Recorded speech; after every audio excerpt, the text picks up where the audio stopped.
Bonjour à tous. Bonjour à tous ceux que je n'ai pas encore salués. Bonjour à ceux qui nous regardent sur les réseaux sociaux. C'est encore un plaisir pour moi d'être avec vous ce matin. Alors j'ai vu certains réagir à l'évocation du titre de ce matin, la marque de la bête. On va attaquer un sujet particulier. Mais avant cela, je voudrais prier avec vous parce qu'avant d'ouvrir la parole de Dieu, il est nécessaire de demander à celui qui l'a inspiré de venir au milieu de nous pour ouvrir notre intelligence à cette parole. Inclinons la tête et prions. Oui, Père éternel, béni sois-tu car tu nous as donné ta parole, la Bible. Et ce matin, alors que nous allons la lire, la méditer, l'étudier, nous avons besoin de ton esprit parce que c'est toi qui l'as inspiré. Et nous avons besoin que tu ouvres notre intelligence à la compréhension de ta parole. Seigneur, en déversant ton Esprit Saint sur cette assemblée, chasse tout esprit mauvais, toute barrière, tout obstacle qui pourrait nous aider à comprendre ta parole. Chasse tout esprit de discorde, tout esprit d'animosité, de division, de confusion. Mais au contraire, donne-nous ton Esprit Saint, rempli d'amour, de paix et de joie. Je mets à ta disposition mes lèvres, ma bouche, afin que tu parles à travers moi. Au nom de Jésus. Amen. Pour commencer ce moment, je vais inviter maman, qui va nous lire deux textes. Le premier se trouve dans Apocalypse 14, les versets 9 et 10. Apocalypse 14, les versets 9 et 10, et Apocalypse 7 pour le deuxième, au verset 3.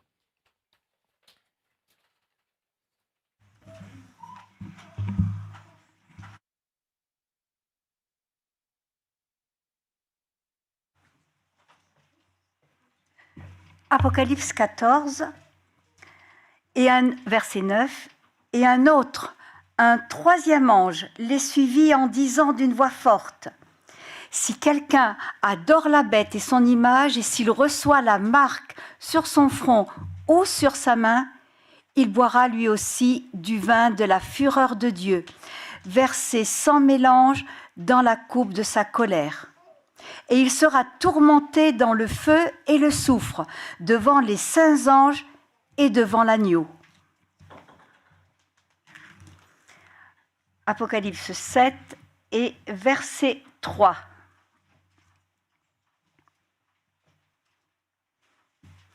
C'est un autre ange qui parle et qui dit « Ne faites pas de mal à la terre, ni à la mer, ni aux arbres, avant que nous ayons marqué d'une empreinte le front des serviteurs de notre Dieu. Ta parole est la vérité, sanctifie-nous Seigneur par ta vérité. Amen. »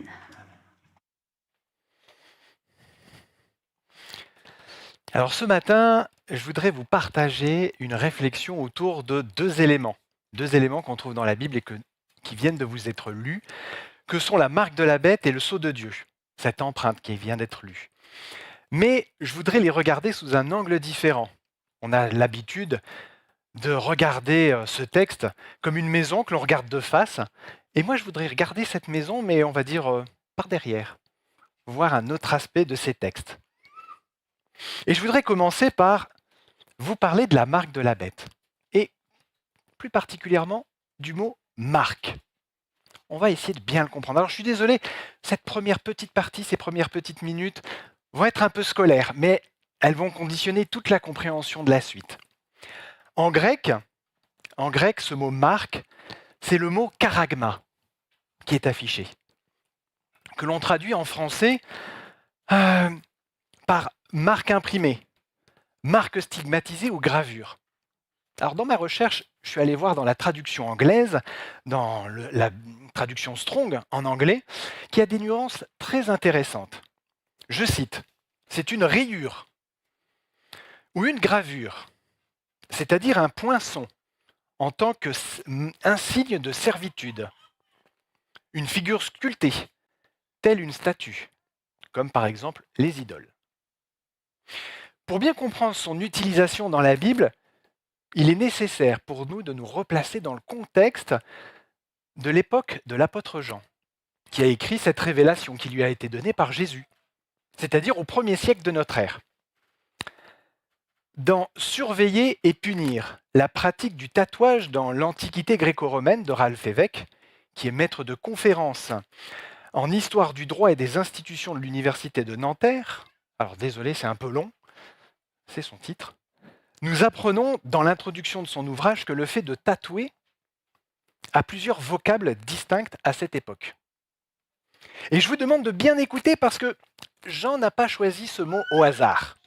Je cite, le verbe stitzein signifie piquer et le tatouage est désigné par le terme stigma qui fait à l'origine référence aux, tenez-vous bien, taches que portent les serpents, puis qui désignera également les points, les marques et les tatouages. À Rome, le terme grec stigma est souvent employé. Alors je vais me permettre une petite parenthèse. Les tatouages dans les civilisations antiques étaient pour ainsi dire tous à l'origine de nature thérapeutique, en lien avec des superstitions religieuses et ésotériques, mais aussi servaient comme symbole cultuel pour certains dieux païens. C'est pour ça que ça représente les taches du serpent. Avec le temps, le tatouage a servi à d'autres usages. Vous comprenez donc qu'en tant que chrétien, si nous ne fêtons pas Halloween, car c'est un culte aux anciens démons, il en va de même pour les tatouages. Fin de parenthèse. Je reprends avec les citations.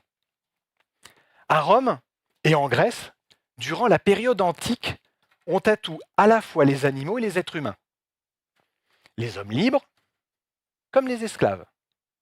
Dans le cas des bêtes de somme, on parle de ferrage. Le ferrage est un type de marquage corporel qui consiste soit à inciser le cartilage de l'oreille, désolé, j'ai trouvé qu'une vache, soit à apposer un fer rougi sur le corps de l'animal afin de laisser une trace permanente. Retenez bien ces éléments, car ils vont nous être utiles pour la suite. Et retenez qu'il s'agit là de tatouage. Continuons avec les citations. Durant l'Antiquité grecque et romaine, l'usage du fer chauffé est traditionnellement réservé aux animaux et très peu infligé aux hommes. Quand le marquage résulte d'une chaleur extrême, le terme stigma est écarté au profit d'autres vocables, rendant compte d'une brûlure. Et là, il y a plusieurs mots grecs, dont un qui nous intéresse et qui est utilisé par Jean, charagma. Une autre citation de cet ouvrage de Ralph Évêque.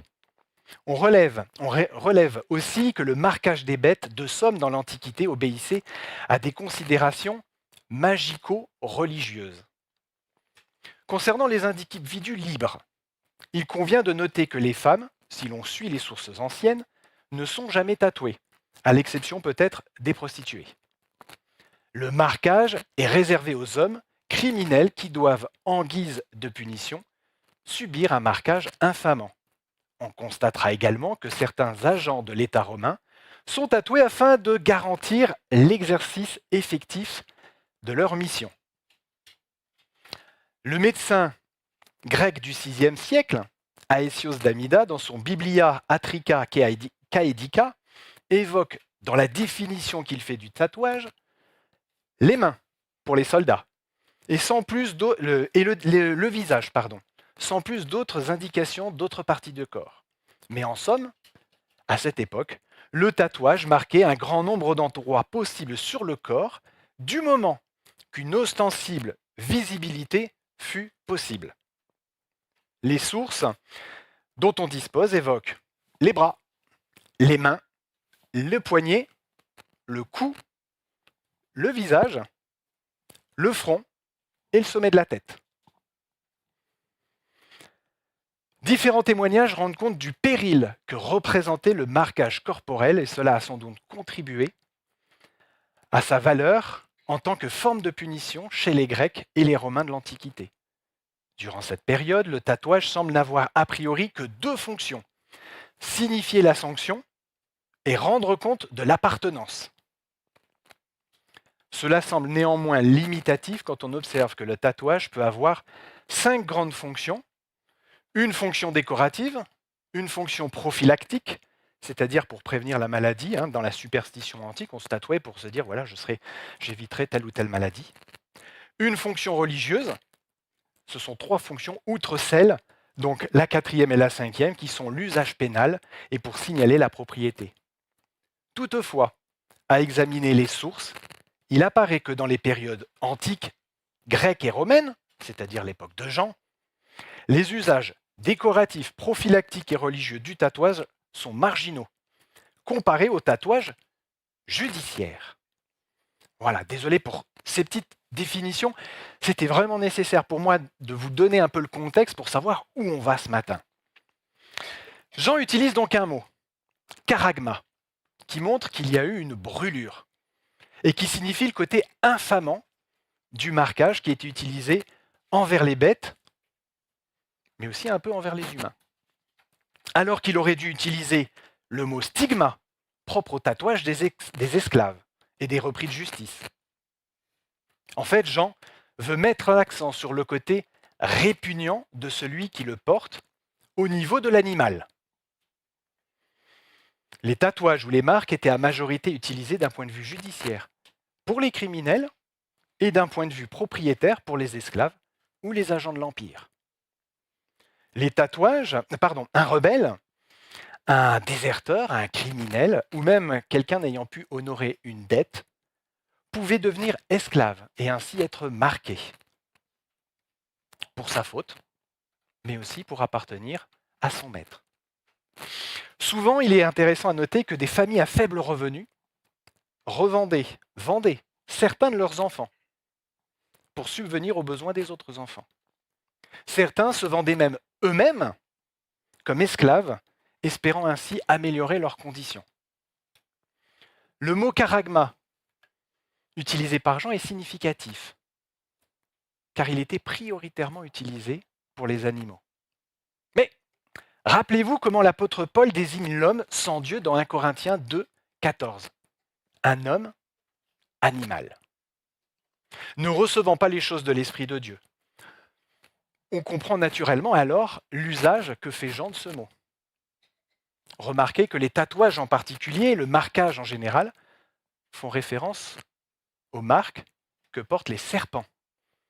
Et pour un chrétien du 1er siècle, lorsque Jean utilise ce mot, c'est un signal direct de la présence du serpent ancien, Satan. Il est intéressant de noter un détail de la Bible concernant l'esclavage, notamment vis-à-vis des Israélites. Ceux-ci pouvaient devenir esclaves, en cas de dette notamment. Et je vous invite à ouvrir vos Bibles, on va aller dans le livre du Deutéronome. Deutéronome au chapitre 15. Deutéronome 15, et nous lirons les versets 12 à 18. Si l'un de tes frères hébreux, homme ou femme, se vend à toi, il te servira 6 années, mais la 7e année, tu le renverras libre de chez toi.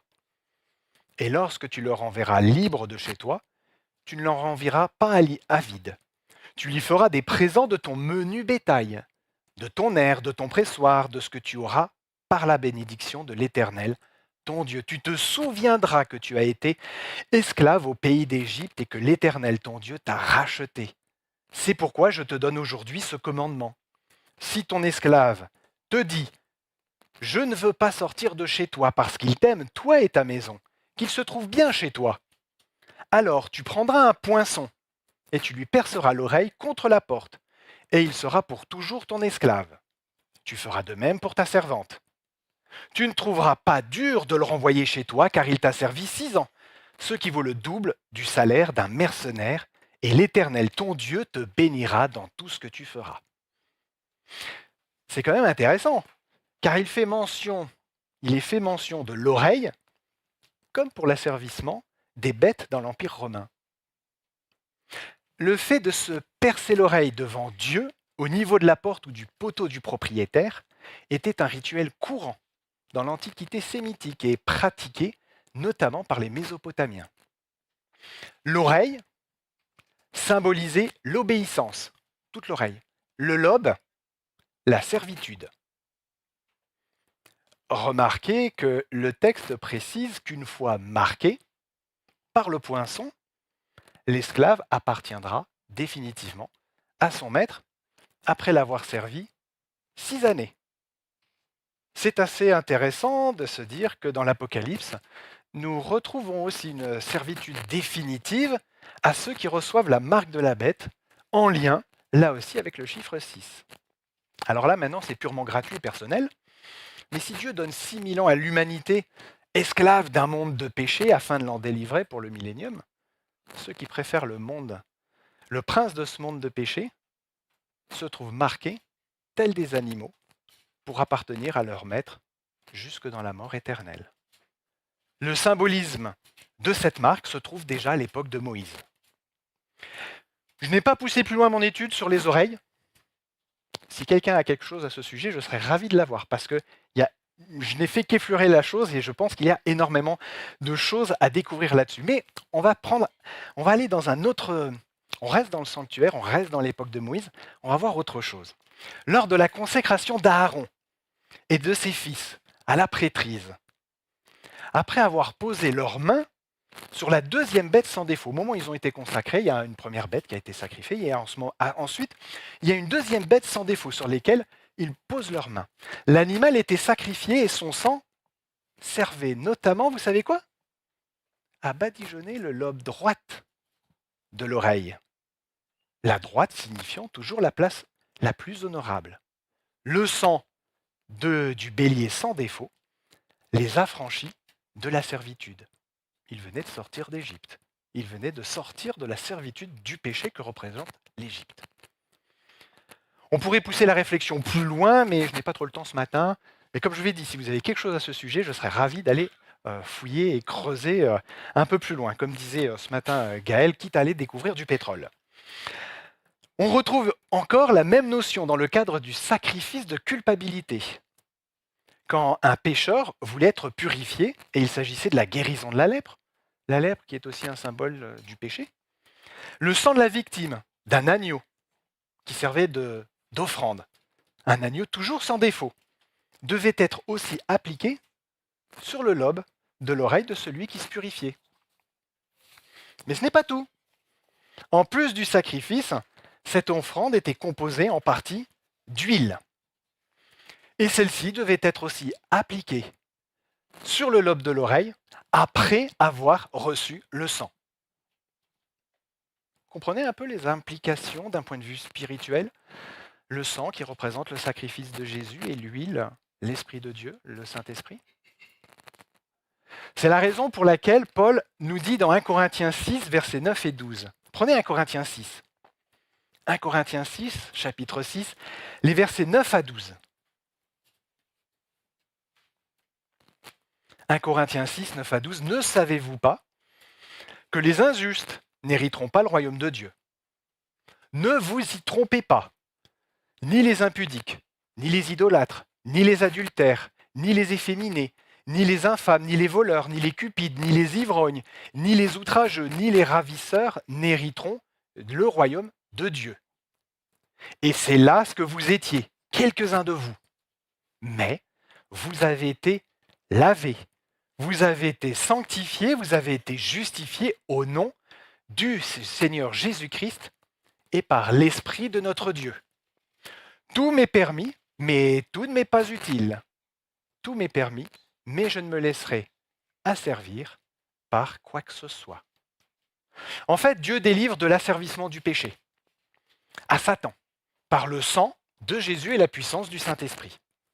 Et c'est la raison pour laquelle l'Apocalypse regorge de que celui qui a des oreilles entende, ce qui est un appel à l'obéissance. Dans le passage du Deutéronome, la Bible nous apprend que l'esclave qui veut appartenir à son maître définitivement sera marqué d'un poinçon. On voit souvent ça comme un attachement à un maître, sûrement que son maître était bon, sûrement que son maître était quelqu'un de bien. Regardez-le face au péché, regardez-le face à l'iniquité. De son côté, lui, Jean, utilise le mot particulier, charagma, pour nous faire comprendre ce que représente cette marque. Une servitude, un esclavage qui prend deux formes.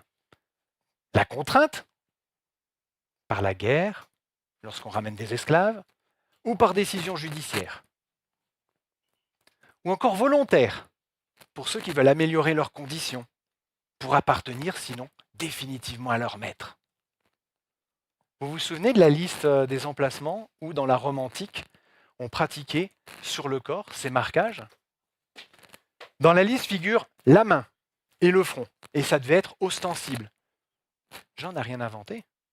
La révélation qu'il a eue, il a utilisé la culture de son époque pour parler aux gens. C'est vrai que nous, on voit ça avec du recul, après 2000 ans, on ne se rend pas compte de toutes ces choses, mais pourtant, il y a vraiment quelque chose de particulier. Avant même de chercher à définir la marque de la bête, il est important de comprendre le sens de l'utilisation des mots.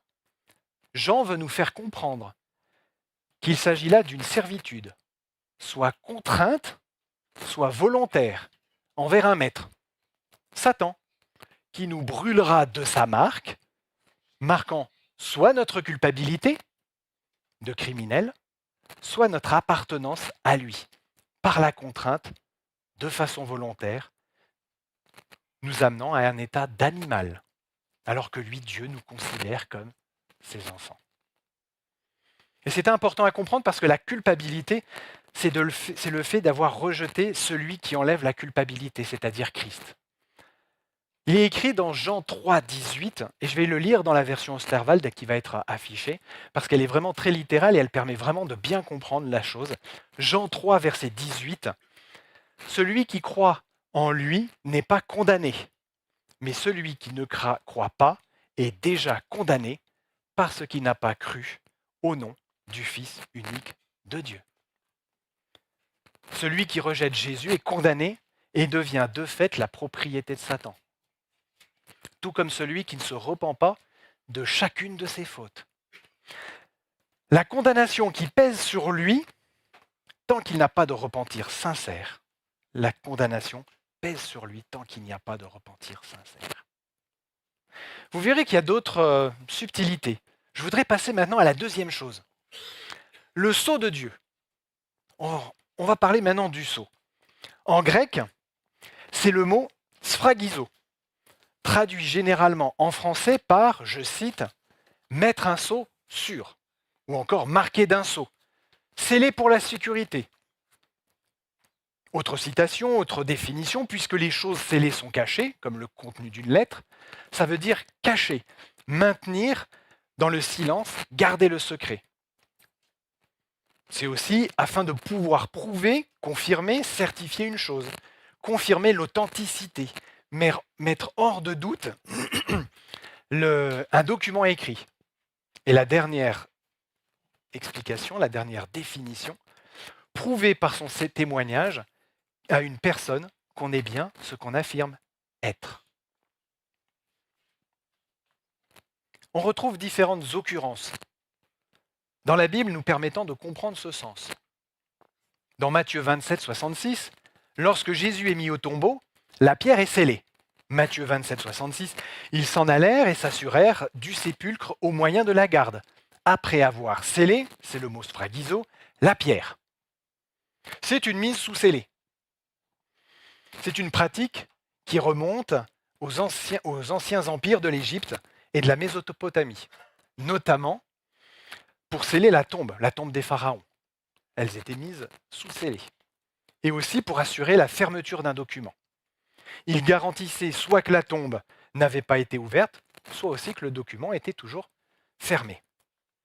Dans Jean 3, 33, les disciples de Jean viennent questionner Jean au sujet de Jésus, qui baptise. Et Jean va leur dire, « Celui qui a reçu son témoignage a certifié que Dieu est vrai. » Certifié, c'est le même mot, c'est sphragizo. Et là, Jean parle de Jésus qui prouve par son témoignage qu'il est bien ce qu'il affirme être. Dans son épître, Paul, lorsqu'il écrit aux Romains au chapitre 15, après avoir fait une collecte pour les pauvres parmi les chrétiens de Jérusalem, va dire ceci. « Dès que j'aurai terminé cette affaire et que je leur aurai remis ces dons, remis c'est sphragizo, je partirai pour l'Espagne et je passerai chez vous. » En fait, le coffre contenant la collecte est scellé, de manière à garantir son intégrité jusqu'à son arrivée à Jérusalem. La collecte est ainsi cachée, protégée. Et on portait aussi ce mot, on utilisait ce mot lorsqu'on posait des scellés sur les documents officiels. Alors j'en ai pas trouvé de beau, je vous ai mis ça. Voilà, un document officiel avec une petite fleur de lys. Le document ouvert pouvait être lu et c'était souvent des actes juridiques. Lorsque le document était fermé, eh bien c'était une correspondance privée. Des actes qui ne devaient être révélés qu'au destinataire. Ou encore, cela servait pour la prise de documents, la prise de connaissance de documents à un moment précis. Et c'est très intéressant car c'était utilisé dans le cadre de l'adoption. Dans l'Empire romain, l'adoption était très fréquente. Mais elle n'a rien à voir avec ce qu'on connaît au XXIe siècle. Un Romain n'adoptait pas d'enfants. Ou extrêmement rarement. Il adoptait des adultes. L'adoption était pratiquée par des pater familias, c'est-à-dire des pères de famille, dans des familles romaines de haut rang. Lorsque le pater familias, le père de famille, n'avait pas d'héritier, il fallait qu'il en trouve un. Alors il étudiait des candidats, les caractéristiques morales, les caractéristiques physiques, guerriers, est-ce que c'était un bon gestionnaire? Tout était passé au crible, jusqu'à avoir le bon candidat. C'est le père de famille qui décidait lui-même des critères de sélection. Le candidat choisi recevait ainsi l'adoption et devenait l'héritier du pater familias. C'est celui qui détient le pouvoir sur sa maisonnée, ses activités, responsabilités, et qu'il transmettait à son adopté lors de son décès. L'héritier adopté, quant à lui, recevait le nom de l'adoptant et perdait son propre nom. Il perdait son statut ancien et acquérait celui de l'adoptant. L'adoption, c'était un contrat coûteux pour le père de famille. Une forte somme d'argent était échangée entre les deux pères. Celui qui adopte donnait à celui qui cède son fils. Et chose intéressante, ce contrat était réalisé devant un juge et était rendu public. Il était scellé. Si l'adopté avait des dettes, elles n'étaient pas transmises à l'adoptant. Ce contrat était donc scellé, ce qui attestait de sa véracité. Et dans ce contexte, on comprend un peu mieux les paroles de Paul. Prenez Romains. Romains chapitre 8. Romains chapitre 8 et nous lirons deux versets, les versets 15 et les versets 23. Romains 8, chapitre 8, versets 15 et 23. Vous n'avez pas reçu un esprit de servitude pour être encore dans la crainte, mais vous avez reçu un esprit d'adoption. Au verset 23, ce n'est pas elle seulement, mais nous aussi, qui avons les prémices de l'esprit. Nous aussi, nous soupirons en nous-mêmes en adoptant quoi? L'adoption, la rédemption de notre corps. Prenez Galates, l'épître Galates, chapitre 4. Épître Galates, chapitre 4. Et je voudrais lire avec vous les versets 4 et 5. Galates 4, versets 4 et 5. Mais, lorsque les temps ont été accomplis, Dieu a envoyé son Fils, né d'une femme, né sous la loi, afin qu'il rachetât ceux qui étaient sous la loi, afin que nous reçussions quoi? L'adoption. Encore un texte, dans les Éphésiens. L'Épître aux Éphésiens, chapitre 1. Prenez Éphésiens 1. Et je vais lire avec vous les versets 4 et 5. Éphésiens 1, versets 4 et 5. En lui, il s'agit de Jésus, Dieu nous a élus. Alors le terme élu, j'ai regardé ce qu'il signifiait en grec, ça veut dire choisi, sélectionné. En lui, Dieu nous a choisis, sélectionnés, élus avant la fondation du monde pour que nous soyons, comment? Saints et irrépréhensibles devant lui, nous ayant prédestinés dans son amour à être ses enfants d'adoption par Jésus-Christ selon le bon plaisir de sa volonté. Vous comprenez maintenant pourquoi la Bible parle d'adoption, de rachat? Dieu a déjà payé le prix de l'adoption. Le prix, ce fut le sacrifice de Jésus. Désormais, comme le pater familias, il cherche des filles et des fils qui correspondront à ces critères de sélection, afin de les adopter. Ils prendront alors définitivement leur nom nouveau, le nom que leur père, leur nouveau père, va leur donner. Leurs dettes seront effacées et ils auront un nouveau statut. Leur sceau sur l'acte d'adoption confirme l'authenticité de l'acte, mais aussi de la propriété. L'adopté doit correspondre aux critères d'adoption du père de famille. Dieu veut m'adopter, ainsi que toi. Tous. Dieu veut tous nous adopter. Et il désire que nous soyons sa famille, pour que nous lui appartenions. Le Saint-Esprit, reçu lors de notre baptême, comme le dit Paul, est l'acompte en attendant l'adoption. Uniquement si nous correspond au terme du contrat. Jésus a enseigné au peuple d'Israël comment ce processus se produisait. Quelque chose que nous connaissions bien, avec des mots très savants. Justification et sanctification. Le tout détaillé dans le service quotidien du perpétuel. Ce service représente l'œuvre de Christ dans le rachat des perdus, mais aussi l'œuvre quotidienne, l'œuvre d'adoption par laquelle il agit dans le cœur des croyants. Cette intercession céleste a une application terrestre dans nos vies. Vous vous souvenez, je vous en avais parlé lors d'une précédente prédication, si vous voulez la retrouver sur YouTube, c'est un perpétuel recommencement. Ce service, Satan a tout fait pour le court-circuiter. Avant la venue de Jésus, qu'est-ce qu'il a utilisé? L'idolâtrie. Il était certain que de cette manière, personne ne remplirait les conditions d'adoption en ayant choisi une servitude étrangère. Puis ensuite, Jésus est venu. Satan a agi au travers de la substitution de l'évangile par une contrefaçon. Le salut par les œuvres pendant 1260 années. Les 1260 années de pouvoir de la papauté. Souvenez-vous ce que Daniel voyait dans sa vision, ce qu'il a entendu. Prenez Daniel 8, versets 11 et 12. Daniel 8, versets 11 et 12. Elle, la petite corne, s'éleva jusqu'au chef de l'armée, lui enleva le perpétuel, renversa le lieu de son sanctuaire. L'armée fut livrée avec le perpétuel à cause du péché.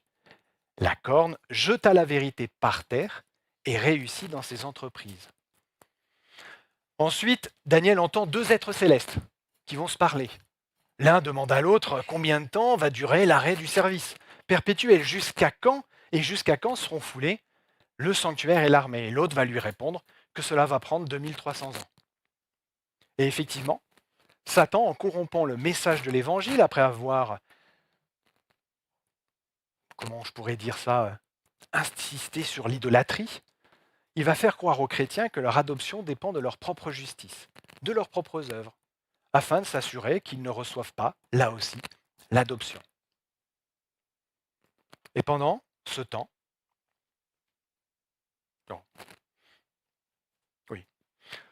une enquête... Non, j'ai loupé une ligne, excusez-moi. Effectivement, 2300 années plus tard, Dieu, en tant que pater familias, prépare une adoption exceptionnelle. Paul nous rappelle que cette adoption ne sera effective qu'à la fin, le jour où Jésus vient chercher les adoptés. Et c'est pendant ce temps qu'une enquête est menée pour savoir qui a les caractéristiques pour être adopté. Mais une question se pose maintenant. Pensez-vous que Satan ait décidé d'enlever le service quotidien, qui est le gage de la préparation à l'adoption? Bon, après l'idolâtrie et la contrefaçon, est-ce que vous pensez qu'il se soit arrêté? Qu'il reste maintenant les bras croisés, désespéré de ne plus rien pouvoir faire? Que nenni. Écoutez-le dire à ses démons. Bon, l'idolâtrie ne fonctionne plus, on passe à la contrefaçon. Ah, la contrefaçon ne fonctionne plus? Passons à la troisième phase. Vous savez quelle est cette dernière phase? Non, je ne vais pas vous le dire tout de suite. Je vais vous faire un peu languir. Jésus sait que... Satan sait que pour qu'un chrétien soit adopté, il faut que celui-ci corresponde aux critères établis par l'adoptant. Son travail n'est pas de détruire dans le chrétien tous les critères pour qu'il ne soit pas adopté. Il lui suffit d'en corrompre un seul. Souvenez-vous de ce qui était dit dans la leçon de l'école du sabbat du 11 septembre 2024. Je cite. « Pensez à l'idée effrayante que le fait d'être esclave, et il s'agit ici de servitude, d'un seul vice, avait conduit Judas à faire ce qu'il avait fait. Que devrait nous dire cela sur le fait de haïr le péché et par la grâce de Dieu, le vaincre complètement? Remarquez que l'auteur fait le lien entre le vice et le péché. Je vous propose de regarder la définition du vice. Pour le Larousse, c'est un ensemble de pratiques du mal, un penchant particulier pour quelque chose qui est réprouvé, un goût ou une habitude. J'aime bien la définition trouvée sur Wikipédia. Le vice désigne d'une manière générale et non morale ce qui est défectueux. Vous voyez par exemple un vice dans un matériel, dans une construction. En morale, et tenez-vous bien, c'est un penchant devenu une habitude que la morale réprouve. Un penchant devenu une habitude. Judas n'avait qu'un seul penchant, qui est devenu une habitude, et qui l'a conduit à pécher, à trahir Jésus. Pensez-vous que Satan va venir vers nous avec des gros sabots pour cette troisième phase? Coucou, c'est moi Satan. Non. Dans Matthieu 24, lorsque Jésus répond aux disciples sur les signes qui annoncent la fin du monde et son retour, il va commencer par une phrase dont il va donner 3 fois la révélation. Quelle est cette phrase? Que personne ne vous séduise. Prenez garde que personne ne vous séduise. Et il va dire comment cette séduction vient. Certains diront, c'est moi qui suis le Christ. D'autres seront des faux prophètes. Et la troisième fois, il va réunir les deux. Les deux qui feront des grands prodiges.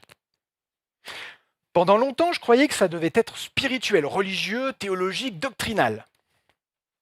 Mais figurez-vous que, bien que ça puisse l'être, c'est quelque chose de bien présent depuis près de 2 siècles et qui a pris une ampleur phénoménale depuis quelques années. Et avant de vous dire de quoi il s'agit, parce que je vous vois impatient, rappelez-vous que le but de Satan, c'est d'empêcher le Christ de réaliser son ministère dans le cœur de l'homme. Car il n'a aucun pouvoir sur ce qui se fait dans le ciel. Cela a marché en lui amenant l'idolâtrie, puis la contrefaçon.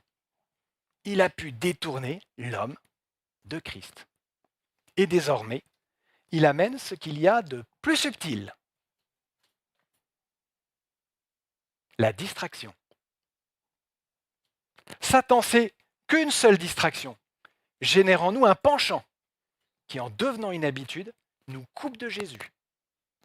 Il n'a pas besoin de plus que ça. regardez ce rouleau scellé.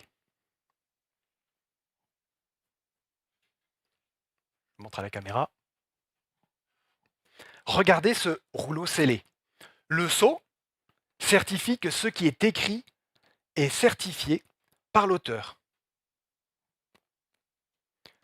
Le sceau confirme le contenu. Ce qui veut dire que tout ce qui est contenu dedans appartient à Dieu. Mais à l'instar de Judas qui avait reçu les mêmes enseignements et les mêmes bénédictions, s'il n'y a qu'un seul vice, qu'une seule habitude, qu'un penchant, qu'une distraction, ce sceau, est-ce qu'il va nous sauver? Non, il nous condamne. Et nous changeons de propriétaire. Si j'ouvre ce sceau, qu'est-ce que je vais découvrir?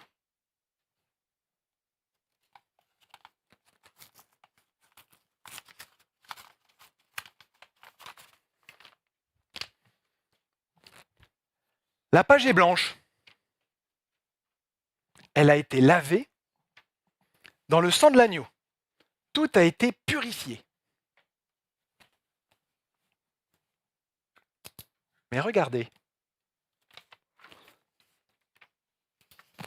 Si je fais une petite tache, est-ce qu'elle est toujours blanche? Ah, vous ne la voyez pas? Est-ce que tu la vois? Les enfants, est-ce que vous la voyez? Oui?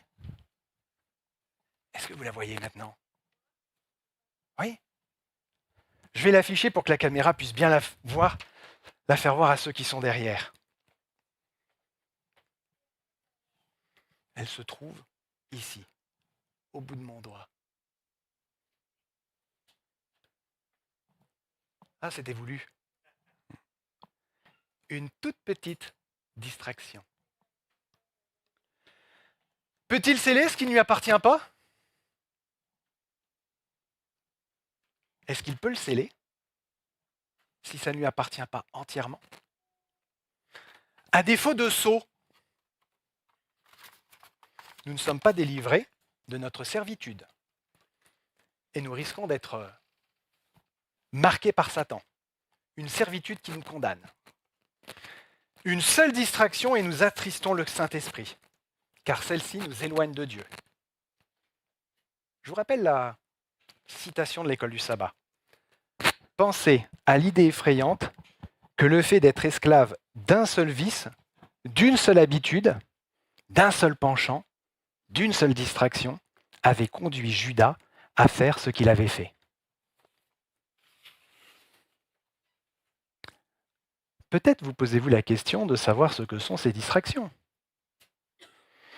Souvenez-vous que le perpétuel est le fait d'avoir une relation permanente avec Christ pour qu'il transforme notre caractère afin que nous soyons adoptés.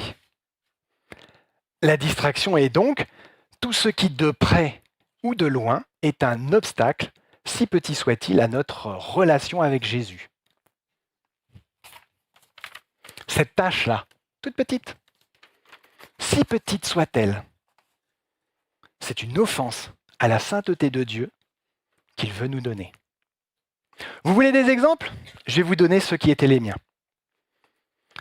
J'écoutais tout type de musique qui ne m'élevait pas vers Dieu. À ce sujet, je vous recommande de regarder la série de conférences vidéo de Christiane Berdal, qui est extrêmement précise pour savoir quelle musique élève vraiment vers Dieu et quelle musique, même chrétienne, m'en éloigne. Et je vois des oui d'accord pour les personnes qui l'ont déjà regardé. En ce qui me concernait, il y avait les jeux vidéo. J'étais fan de jeux de stratégie, de management de foot, de guerre, ou simplement de construction. Mes lectures aussi, mes loisirs. J'ai eu plusieurs passions. Et toutes ont été du temps volé à Dieu, qui m'ont petit à petit éloigné de lui. Sans compter ce que je regardais sur les écrans, que ce soit dans une salle de ciné, sur une télé, une tablette, un ordinateur ou un téléphone. En fait, chaque seconde que vous passez sans Dieu est une distraction du diable. Je regarde un match de foot, je suis sans Dieu et Satan me distrait. Je vais au cinéma, je suis sans Dieu, Satan me distrait. Je glande sur mon téléphone à regarder ce que les autres ont posté, Satan me distrait. Je joue à un jeu vidéo, Satan me distrait. Pensez au fait qu'une seule distraction peut nous conduire à ne pas recevoir l'adoption du Seigneur. Inconsciemment, nous troquons le sceau divin pour la marque de la bête. Et c'est ce qui est le plus subtil pour l'ennemi. La séduction qui pourrait séduire même les élus. Il n'a pas besoin de leur apparaître en ange de lumière. Il sait que ça ne marchera probablement pas. Mais s'il peut les distraire un tout petit peu, juste ce qu'il faut, il a gagné. Ce que j'ai besoin, c'est d'un réveil. Ce que vous avez besoin, c'est d'un réveil. Ce que notre Église a besoin, c'est d'un réveil. Il y a plusieurs réveils dans la Bible. Et je vais prendre 2 en exemple. Un dans l'Ancien Testament et un dans le Nouveau. Celui qui a retenu mon attention dans l'Ancien Testament, c'est le réveil à l'époque du roi Josias. En prenant connaissance du livre de la loi, il a compris qu'une réforme, un réveil, était nécessaire pour son peuple. Je vous invite à lire ou relire 2 Chroniques, c'est dans 2 Chroniques 34 ou 2 Rois 22 et 23. Josias a fait détruire toutes les idoles, tous les hauts lieux, c'est-à-dire les lieux de culte païens. Rien ne devait subsister des croyances païennes. Rien. Alors ce n'est pas lui qui l'a détruit par lui-même. C'est le peuple. Le peuple que le roi a réveillé en lisant le texte de la loi. Réveillé par des siècles de torpeur spirituelle, le peuple a pris conscience de son péché et de son éloignement de Dieu. Dans le Nouveau Testament, il y a un autre réveil qui m'a particulièrement touché. Et je vous invite chez vous à lire le livre des Actes au chapitre 19. Nous voyons que les croyants nouvellement convertis ont vécu un réveil spirituel. Au verset 18 et 19 d'Acte 19, nous les voyons venir devant l'assemblée et confesser leurs péchés en les nommant et en brûlant leurs livres de magie. Nous avons besoin des mêmes réveils afin d'abandonner toute distraction qui ferait de nous l'objet du marquage de Satan à défaut d'être aptes à l'adoption. Et je vous propose maintenant de vous mettre à genoux, nous allons prier pour ce réveil.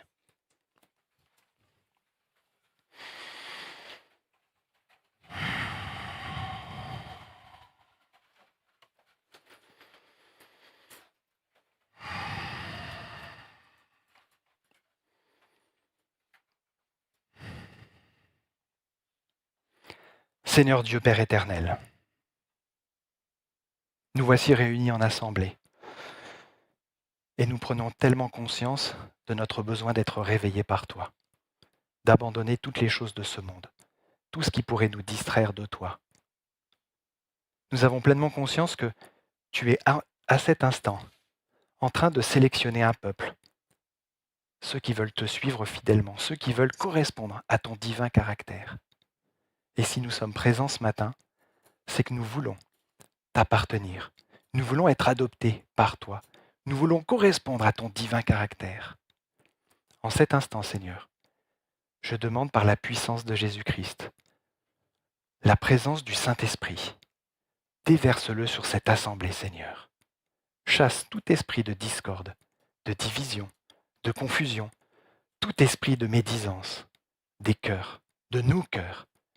Chasse tout esprit malsain, tout esprit démoniaque, et que ton Esprit Saint remplisse cette assemblée.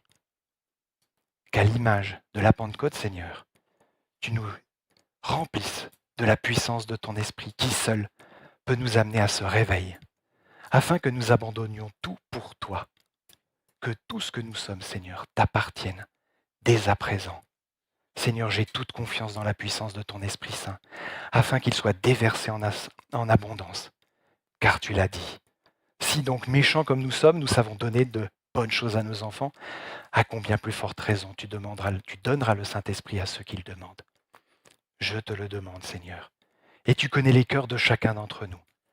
Déverse ton Esprit Saint sur chacun et que Satan et ses démons soient chassés de ce lieu. Au nom de Jésus. Amen.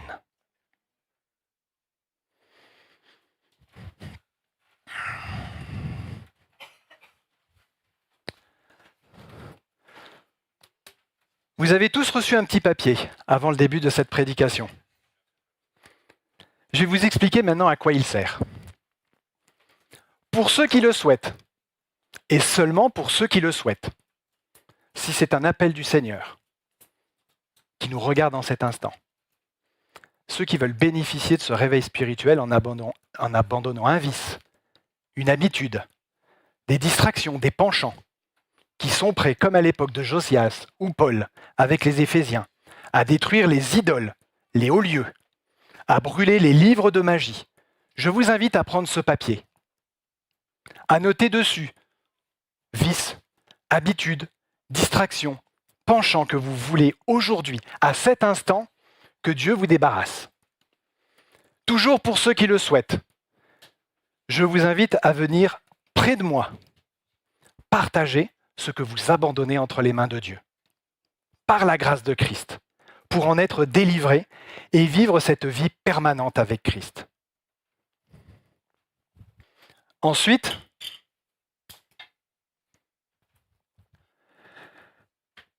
je vous invite à venir brûler votre papier sur la flamme. Il y a bien une flamme. Et à déposez votre papier sur le récipient. Et comme charité bien ordonnée commence par soi-même, je vais donner l'exemple. Seigneur, je veux que tu me débarrasses de mon intempérance au niveau de la nourriture. Seigneur, je veux abandonner mes mauvaises habitudes de lecture, car il reste encore chez moi des livres de mon ancienne vie que je souhaiterais brûler. Seigneur, j'abandonne aussi mon habitude de perdre mon temps sur les réseaux sociaux quand ton œuvre attend que je m'y engage en toute occasion, qu'elle soit bonne ou mauvaise. Seigneur, je veux abandonner aussi ma procrastination. Seigneur, comme à l'époque de Paul, à l'époque des apôtres dans la chambre haute, je demande pardon à chacun d'entre mes frères pour les paroles blessantes que j'ai pu avoir, les comportements qui auraient pu vous blesser, les mauvaises pensées même que j'ai pu avoir à votre rencontre dans le passé. Seigneur, qu'il ne reste plus aucun vice, plus aucune distraction, aucune habitude qui m'éloignerait de toi et de l'adoption que tu m'offres pour la vie éternelle. Si dans cette assemblée, il y a quelqu'un à qui j'ai fait du mal, quelqu'un que j'ai pu blesser, je l'invite à se lever tout de suite pour que je vienne lui demander pardon, que nous soyons réconciliés et que nous soyons prêts à l'adoption par notre Seigneur. Pendant ce temps, j'invite ceux qui le souhaitent à s'avancer et je vais déjà brûler mon papier.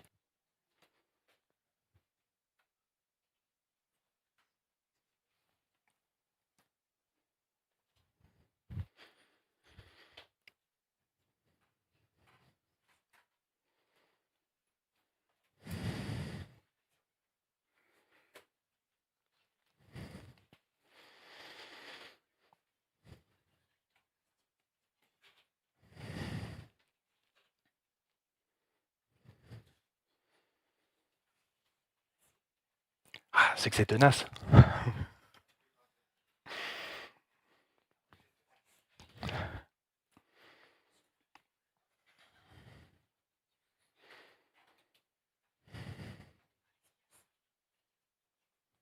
Ne vous brûlez pas.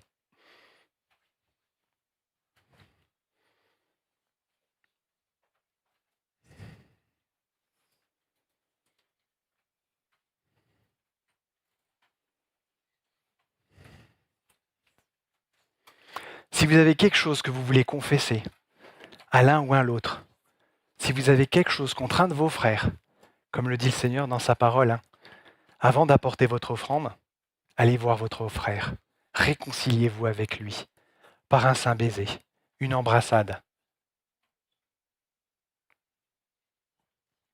Allez les enfants, laissez la place aux autres derrière. Que le Seigneur nous anime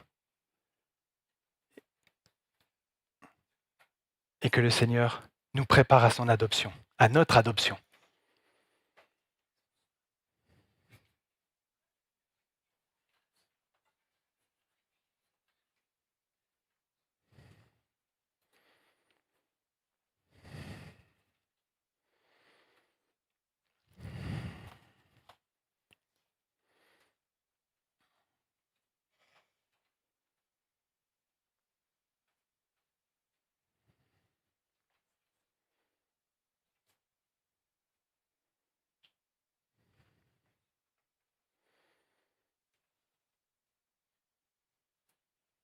Il y en a certains, ils sont tenaces, hein.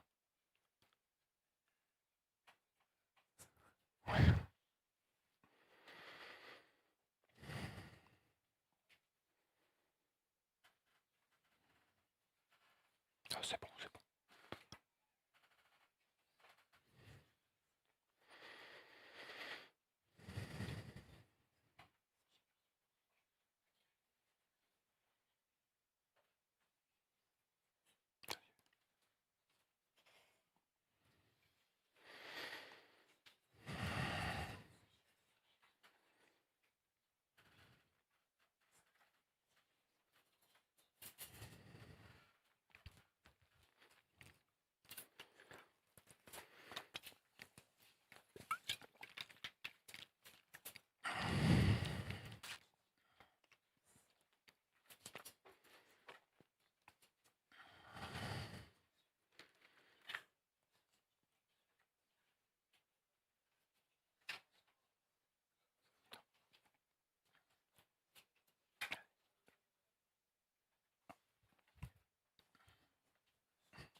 Il n'y a plus personne?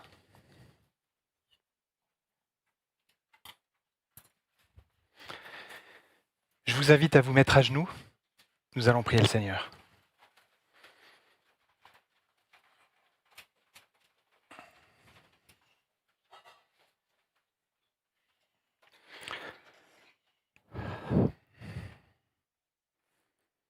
Père éternel, Dieu Tout-Puissant, Saint-Esprit, tu vois cette heure, cette assemblée, toutes ces personnes qui ont décidé de t'abandonner ce qu'ils sont. Ceux aussi peut-être sur Internet qui ont fait de même de leur côté, abandonnant quelque chose d'eux-mêmes pour te gagner, pour gagner Christ.